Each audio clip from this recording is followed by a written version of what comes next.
Hey YouTube, it's Stephen Michael McDowell, aka Buttercup, coming to you recorded on the evening of April 16th, 2017.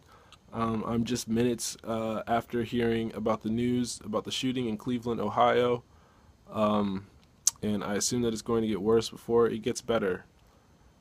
I don't really have much to say about it, but the fact of the matter is that today was Easter Sunday, and I've got a lot of thoughts and feelings about Easter, and so I'm going to stick to that, especially since I don't have a lot of information.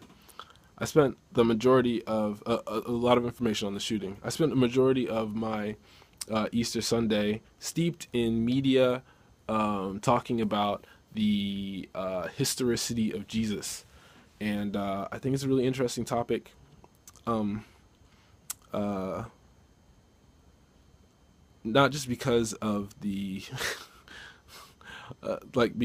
because of the recentness of the shooting. I like thinking about the correlation between death and resurrection, and the young killing the old, and uh, the reality is that the metaphors abound, and that's the reason why the story itself resonates with people to this day, because people still die, and people still wish that people would come back from the dead. Um, I spent some of my night hanging out with my grandma, who's really cool, but she is a very firm believer in Jesus Christ, the resurrected and sacrificial Lamb of God. As do my family, my nuclear family. At least my mom and dad do, and my sister to some extent. My brother is atheist, but that doesn't stop us from having conversations about it. So I want to get into talking about a theory that is going around. It's been around for a while, but that is like the most accurate seeming approximation to me, not having done any independent research, just having watched a few videos about it and looked into some of the historicity of the documents. Um, uh, so there is an idea. Okay, no, let's talk about the history of um, uh, Roman rule in Judea, because I mean I don't know a ton of details about it, but I know that around the first century AD, that the the imperial cult in Rome was losing power and validity, because the Julio Claudian Caesar dynasty was coming to an end after Nero spent all of his money on the frivolousness of his wacky uh, um, reign as emperor in Rome. And so after he was, I believe, either assassinated or committed suicide, he was replaced by the Flavians. And the Flavians, Vespasian, Titus, and the younger one, Darius, maybe, I don't remember, wanted to supplant the Judeo-Claudian, not Judeo, Julio-Claudian imperial cult, and had an issue, which was that there was constant uprisings in Judea, in Palestine, where Israel and Palestine are located today. And the problem is that Alexandria, which is like the New York City of ancient Rome, was like a really necessary location and a valued asset for the empire. And so they needed to have a land route there. They couldn't just be going back and forth by sea, and being able to hold on to the land in Judea was super important. The problem was that the Jews who lived in Judea would not worship Caesar, even though the Roman Empire was completely willing to allow anybody who had other gods besides Caesar to keep worshiping them.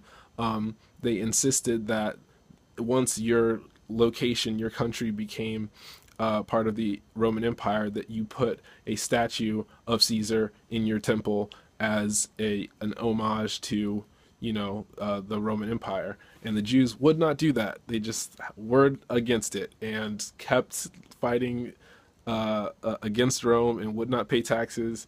And after three uprisings, Titus, the son of Vespasian, who was the Caesar at the time, was like, "We need to figure out a way to get these motherfuckers to calm the fuck down. Like, we need to figure out how to completely dominate their territory." And so he built a wall around Jerusalem. He ransacked the temple and caused a bunch of the extremist warriors of Judea to like commit suicide rather than dedicate their lives to the Roman Empire. One of them, who ended up at the last second not committing suicide and writing a long ass prophecy saying that Caesar, Vespasian, and his son Titus were the second coming, not the second coming, but the initial coming of the Judaic Messiah. His name was just Josephus Flavius. He got adopted by the Flavians and was made their official historian and magician, basically. And he was given free reign to like look over all of the Jewish law, which was like the Torah and all of the books of the prophets in the Old Testament, and was given free reign in Alexandria to look over all of the other myths and stories from antiquity and figure out a solution to the problem of the Jews not submitting to Rome. And the short, version of the story is, and Josephus created Roman Christianity, which then became Roman Catholicism, which then became the entire society that we live in today. With all of coupled with all of the imperialism and white supremacy and patriarchy therein. But the fact of the matter is that like the historical Jesus was not, according to this theory, was not a real person. Not that there wasn't a person named Jesus, because Jesus is just a conversational nickname for the name Joshua. And there were tons of Joshuas, and tons of them were associated with the rebellion and were considered messiahs to the Jews who would save them from Rome. So there were tons of people who were named Joshua who were like religious leaders and who got crucified, but there's no way of pinpointing that there was a singular person named Joshua who eventually became a historical Jesus. So it's just a composite. There is a lot of evidence pointing to the idea that Josephus took all of these ancient god myths and hero myths and combined them with the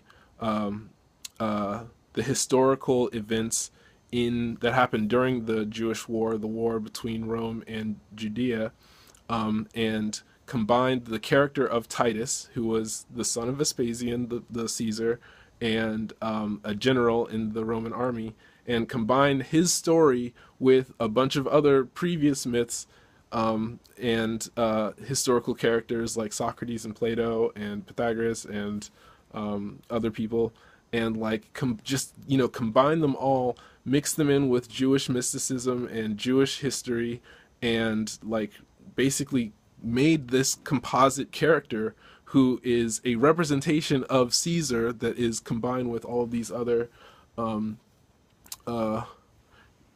characters, and set him up as a pacifist ideological leader who would show the Jews how to submit to Rome. And that's what Jesus is. We could get into like how the Easter tradition started, because that has to do with the ancient Roman sun god and his birthday and the day that he was worshipped. We could get into it, but I don't know all the details on that. I've just been steeped in this specific theory, And I think it's the closest approximation to like what actually happened. It's that like, you know, they were trying to suppress a rebellion, and so they made what was a violent cult uh, for the purpose of self-preservation into this thing that would pacify them. It happens today all the time. Uh, and some parallels that were drawn were how there is like, you know, violent religious zealotry out in the Middle East because of what we're doing over there, and that like, and it popped into my head like it would not surprise me if America engineered a version of Islam that was submissive to the United States as like a rhetorical device to get people in the Middle East to chill out.